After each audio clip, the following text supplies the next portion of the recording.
안녕하세요. 오늘 저희가 함께 깊이 파고 들어볼 자료는요. 바로 최근 은 가격에 정말 롤러코스터 같은 움직임을 다룬 기사들입니다. 네, 정말 대단했죠. 왜 내가 사니까 폭락하나 같은 개인 투자자의 탄식 섞인 기사도 있었고요.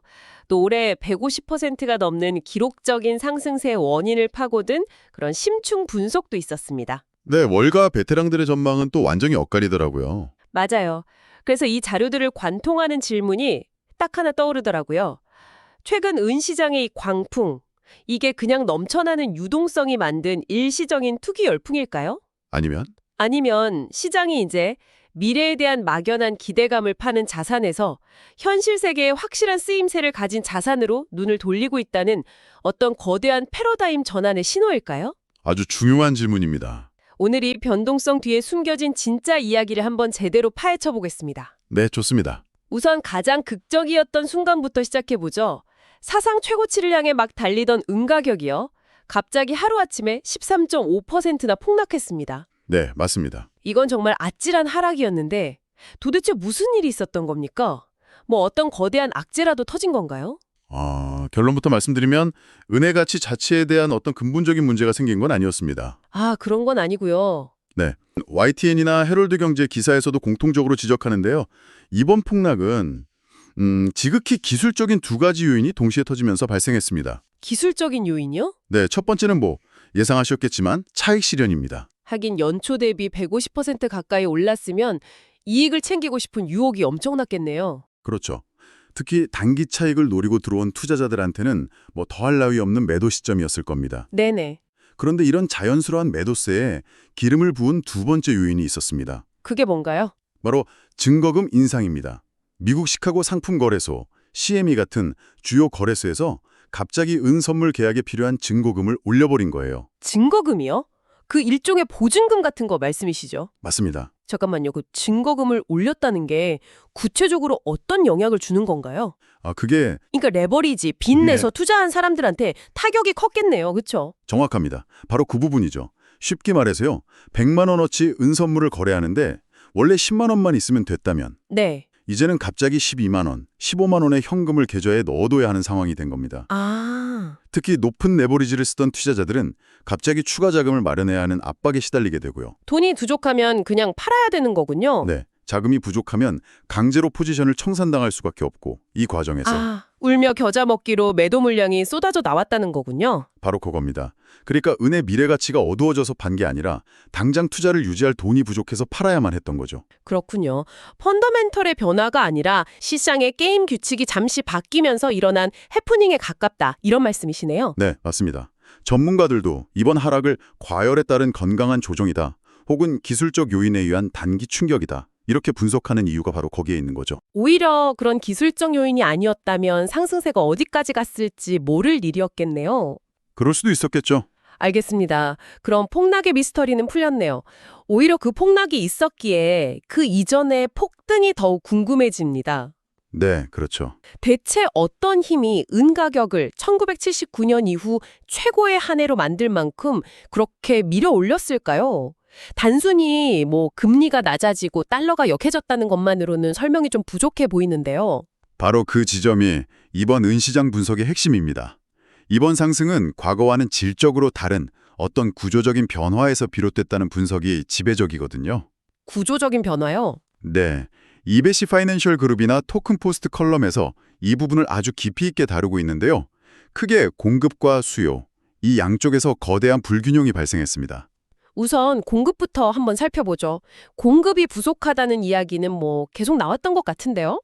네, 그런데 그냥 부족한 게 아니고요. 구조적인 공급 부족 상태가 5년째 이어지고 있다는 점이 중요합니다.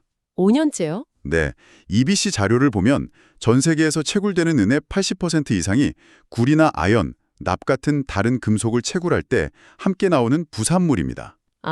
은이 주인공이 아니라 조연인 셈이군요. 그렇죠. 그게 왜 구조적인 문제로 이어지는 거죠? 그냥 은이 필요하면 은 광산을 더 파면 되는 것 아닌가요? 좋은 질문입니다. 하지만 순수하게 은만 채굴하는 광산은 굉장히 드물고요. 대부분 구리나 아연의 수요와 가격에 따라 생산량이 결정돼요. 즉, 전 세계적으로 태양광 패널 때문에 은 수요가 폭발해도 구리 가격이 떨어지면 광산회사는 생산을 늘릴 요인이 없는 겁니다. 수요가 된다고 생산량을 마음대로 늘릴 수 없는 거죠. 구조적인 한계가 있군요. 네. 여기에다가 토큰포스트 칼럼에서 언급된 것처럼 세계 최대 공급국 중 하나인 중국이 자국 산업 보호를 위해 은 수출을 제한할 수 있다. 이런 소식까지 나오면서 공급망 발안을 더 키웠고요. 와, 그러니까 공급의 파이프라인은 좁고 경직되어 있는데 수요 쪽에서는 뭔가 폭발적인 일이 벌어지고 있었다는 거군요. 바로 그렇습니다. 바로 그 지점에서 일론 머스크가 은은 많은 산업 공정에 필수적이다. 이렇게 트윗을 남겨서 화제가 되기도 했잖아요. 맞습니다. 그 한마디가 새로운 시대의 은의 위상이 어떤지를 딱 압축적으로 보여주는 거죠.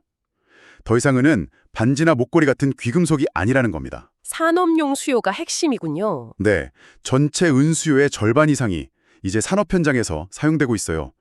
특히 거스를 수 없는 두 가지 거대 트렌드가 은을 거의 21세기의 석유로 만들고 있다는 분석이 나옵니다. 첫 번째는 녹색 기술 혁명입니다. 아, 태양광 패널 이야기를 안 할 수가 없겠네요. 그렇습니다.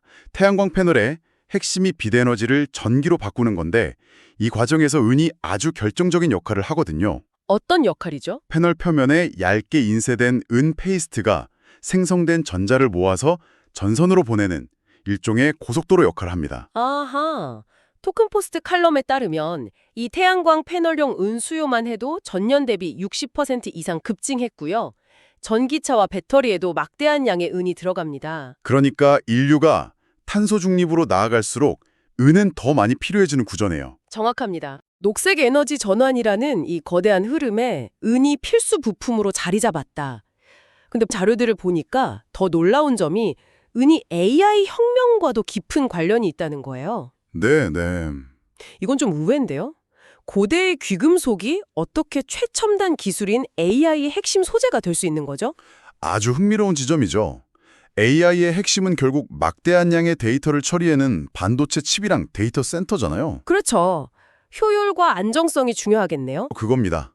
은은 모든 금속 중에서 전기 전도성이랑 열 전도성이 가장 뛰어난 물질이거든요. 아, 미세한 반도체 회로부터 데이터 센터의 고전력 스위치, 커넥터에 이르기까지 전기를 손실 없이 빠르고 안정적으로 전달해야 하는 모든 곳에 은이 쓰입니다. AI 모델이 고도화되고 데이터 센터 전력 소모가 늘어날수록 은의 가치도 더 중요해지겠군요. 그럴 수밖에 없는 거죠. 와, 정리하자면 한쪽에서는 녹색 혁명이, 다른 한쪽에서는 AI 혁명이 쌍끌이로 은 수요를 끌어당기는 형국이네요. 맞습니다. 산업 수요만으로도 이야기가 충분히 강력한데 투자 수요는 어땠습니까? 미국 연준의 금리 인하 기대감도 한몫 단단히 했을 텐데요. 물론입니다. 이 산업 수요라는 장작 더미에 불을 붙인 건 결국 통화 정책의 변화였습니다. 네. 토스나 ATFX 분석 자료에서 명확하게 설명하듯이 금리 인하는 복합적인 효과를 가져오거든요. 우선 금리가 내려가면 달러 가치가 약해지니까 달러로 거래되는 은 가격은 자연스럽게 올라가죠. 더 중요한 건 기회비용이겠군요. 바로 그겁니다. 은행에 돈을 넣어두면 이자가 쏠쏠하게 붙는 고금리 시기에는 이자가 한 푼도 안 나오는 금이나 은을 보유하는 게 상대적으로 불리하잖아요. 그렇죠. 또 차이가 거의 없어집니다. 오히려 인플레이션을 방어해 줄 수 있는 실물 자산이 더 매력적으로 보이게 되는 거죠. 기회비용의 감소가 투자 수요를 자극했다. 네. 여기에 EBC 자료를 보면 과거에는 볼 수 없었던 러시아 중앙은행 같은 기관 투자자들까지 은 매입에 나서면서 수요 기반이 훨씬 탄탄해졌습니다. 알겠습니다. 단기 폭락은 기술적인 문제였지만 그 이면의 장기 폭등은 공급 부족이라는 오래된 문제, 녹색 플러스 AI 혁명이라는 새로운 수요, 그리고 금리 인하라는 거시경제 환경이 만들어낸 완벽한 삼중주였군요. 네, 그렇게 볼 수 있죠. 자, 이 현상을 한 걸음 떨어져서 보면 어떤 더 큰 의미를 읽어낼 수 있을까요? 여기서 아까 처음에 던졌던 질문, 현실의 쓸모와 미래의 서사에 대한 이야기로 자연스럽게 넘어가는 것 같습니다. 네, 바로 토큰포스트 컬럼이 제시하는 통찰이 그 부분입니다. 최근 은의 부상은 단순히 하나의 원자재 가격 급등이 아니라 시장의 투자 패러다임이 변하고 있음을 보여주는 상징적인 사건이라는 분석이에요. 패러다임이 변한다고요? 네, 시장 참여자들이 미래의 멋진 이야기, 즉 내러티브를 가진 자산보다 지금 당장 현실에서의 쓸모, 유틸리티가 증명된 자산을 선호하기 시작했다는 겁니다. 흥미롭네요. 미래의 서사를 가진 자산이라면 예를 들어 AI 붐의 상징인 엔비디아나 디지털 금융의 미래로 불리는 비트코인 같은 것들을 말하는 거겠군요. 그렇습니다. 공교롭게도 은이 폭등하던 시기에 이들 자산은 조정을 겪었죠. 물론 장기적인 성장성에 대한 믿음은 여전하지만 단기적으로는 너무 높은 기대감이 가격에 선반영된 것 아니냐는 피로감이 있었던 겁니다. 네네. 반면 은은 이 분석에 따르면 세 가지 조건을 완벽하게 충족시켰습니다. 첫째, 태양광과 반도체라는 확실한 실물 산업 수요가 있다. 그렇죠. 둘째, 부산물이라는 특성상 공급이 구조적으로 제한되어 있다. 셋째, 금리 인하 국면에서 가치 저장 수단으로서의 매력도 갖췄다. 한마디로 언젠가 세상을 바꿀 기술이 아니라 이미 세상을 움직이고 있는 물질에 동이 몰렸다는 해석이군요. 네, 뜬구름 잡는 이야기보다 손에 잡히는 현실에 베팅하는 시장의 분위기를 보여줬다는 거죠. 굉장히 설득력 있는 분석입니다. 그렇다면 가장 중요한 질문이 남았습니다. 앞으로 은 가격은 어떻게 될까요? 자료들을 보니 이 부분에 대해서는 전망이 아주 극명하게 엇갈리더라고요. 네, 앞으로의 길에 대해서는 두 개의 전혀 다른 지도가 펼쳐져 있습니다. 먼저 장기적인 강세장을 예측하는 황소들의 시각부터 보죠. 네. EBC 파이낸셜 그룹 같은 곳이 대표적인데요. 이들은 지금의 상승이 시작에 불과하다고 봅니다. 구조적인 공급 부족과 녹색 기술 및 AI로 인한 산업 수요는 앞으로 10년 이상 지속될 거대한 흐름이기 때문이죠. 아, 장기 추세라는 거군요. 네, 그래서 단기적인 가격 등락은 있겠지만 우상향 추세는 절대 꺾이지 않을 것이다. 이런 주장입니다. 심지어 2030년까지 온수당 70달러에서 100달러를 넘어설 수 있다는 대담한 예측까지 내놓고 있습니다. 온스당 100달러요? 지금 가격의 서너 배에 달하는 수준인데요. 하지만 이런 낙관론에 대한 반박도 만만치 않을 것 같습니다. 물론이죠. 예를 들어 가격이 그렇게 오르면 기업들이 은에 대체할 더 싼 물질을 개발하려고 하지 않을까요? 기술 발전이 오히려 은의 발목을 잡을 수도 있지 않습니까? 훌륭한 지적입니다. 그게 바로 낙관론의 가장 큰 위험 요인이죠. 실제로 많은 기업들이 태양광 패널에 들어가는 은의 양을 줄이거나 구리 같은 대체제를 쓰려는 연구를 활발히 진행하고 있습니다. 하고 있군요. 네.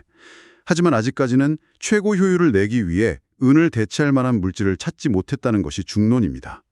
특히 고성능 반도체 같은 첨단 분야에서는 은의 독보적인 물리적 특성을 포기하기가 어렵고요. 그렇군요. 그럼 반대편, 즉 신중론을 펼치는 곰들의 논리는 무엇인가요? 이들의 주장은 한마디로 이 모든 것은 펀더멘털이 아닌 투기적 광풍일 뿐이라는 겁니다. 투기일 뿐이다. 네. 이들의 기사에 인용된 월가의 베테랑 트레이더 피터 브렌트가 대표적인데요. 그는 이번 급등이 공급 부족과는 무관한 자금의 게임일 뿐이라고 일축했습니다. 넘쳐나는 유동성이 단기 수익을 쫓아 몰려든 것뿐이라는 경고죠. 롬바르 오디의 투자 운용의 분석도 비슷한 맥락이었죠? 맞습니다. 오히려 2026년 이후에 세계 경제 성장세가 본격적으로 회복되면 안전자산으로서 은의 매력은 떨어질 거라는 분석을 내놨습니다. 아, 경기가 좋아지면요? 네, 경기가 좋아지면 투자자들은 은과 같은 안전한 피난처에서 돈을 빼서 주식처럼 더 높은 수익을 기대할 수 있는 위험자산으로 이동할 테니까요. 결국 지금의 열기는 산업 수요라는 단단한 기반이 아니라 투기자금이란 모래성 위에 쌓아 올린 것이다.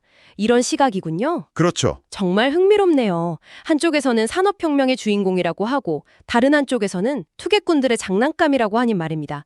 투자자 입장에서는 누구 말을 믿어야 할지 정말 혼란스러울 것 같습니다. 네, 맞습니다. 오늘은 최근 시장을 가장 뜨겁게 달군 은의 변동성에 대해 깊이 파고들어 봤습니다. 단계적인 폭락은 차익 실현과 증거금 인상이라는 기술적 요인이었지만 그 배경에는 태양광과 AI라는 거대한 산업 패러다임의 변화와 구조적인 공급 부족이라는 강력한 펀더멘털 스토리가 자리 잡고 있었죠. 네. 그리고 미래에 대해서는 이 강력한 펀더멘털을 믿는 구조적 강세론과 네, 모든 것이 투기적 과열일 뿐이라는 신중론이 팽팽하게 맞서고 있고요. 결국 시장이 손에 잡히는 현실의 가치에 계속 집중할 것인지 아니면 다시 미래의 꿈과 서사로 눈을 돌릴 것인지가 앞으로의 방향을 결정할 중요한 관전 포인트가 될 것 같습니다. 네, 지켜봐야겠죠. 오늘 저희가 살펴본 자료 중에 기술적 분석에 대한 글도 있었잖아요. 투자자들이 차트의 움직임을 보고 매수나 매도 시점을 판단하는 방법론 말이죠. 아, 네.